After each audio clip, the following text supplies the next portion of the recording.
On a blazing July afternoon, Kenya the elephant hesitated inside her transport crate, reluctant to step into the unknown. After half an hour, the 13,200-pound African giant finally emerged, shook off the dust, wandered briefly, then lowered herself into a mound of red earth and rolled like a child at play.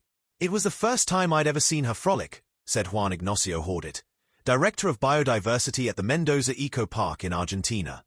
"She bathed, she covered herself in soil, and even enjoyed her food." For Kenya, it was a first taste of freedom. The 40-year-old was the last captive elephant in Argentina.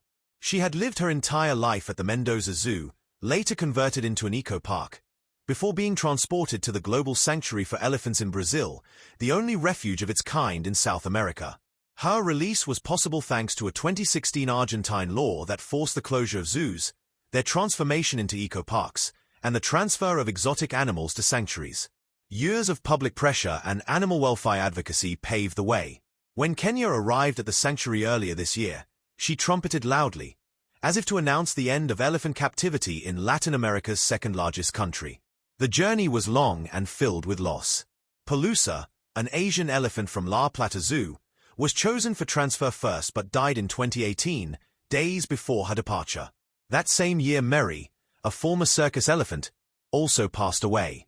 In 2024, African elephant Kuky died at 34 while awaiting permits. Only weeks before Kenya's own trip, Tamy, a 55-year-old Asian male, also didn't survive. In the wild, elephants often live to 70. In captivity, their lives are cut short. Kenya herself suffered from muscle loss, joint problems, digestive disorders, and liver disease after decades on hard ground and in extreme weather.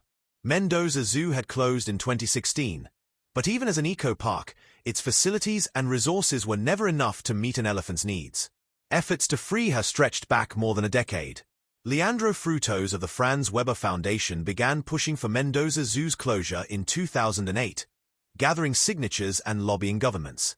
Permits for elephant transfers expired again and again, 3 times in Kenya's case, because of shifting political decisions. Since then, over 1,500 animals from the zoo have been relocated to sanctuaries and rescue centers in Argentina and abroad.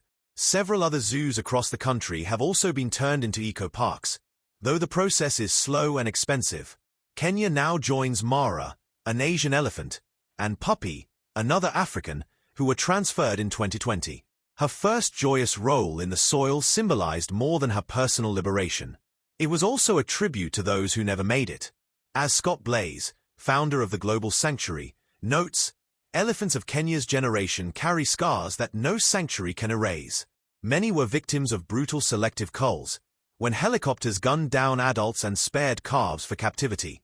Trust takes years to rebuild, but for Kenya, that first playful dive into the red earth was the beginning.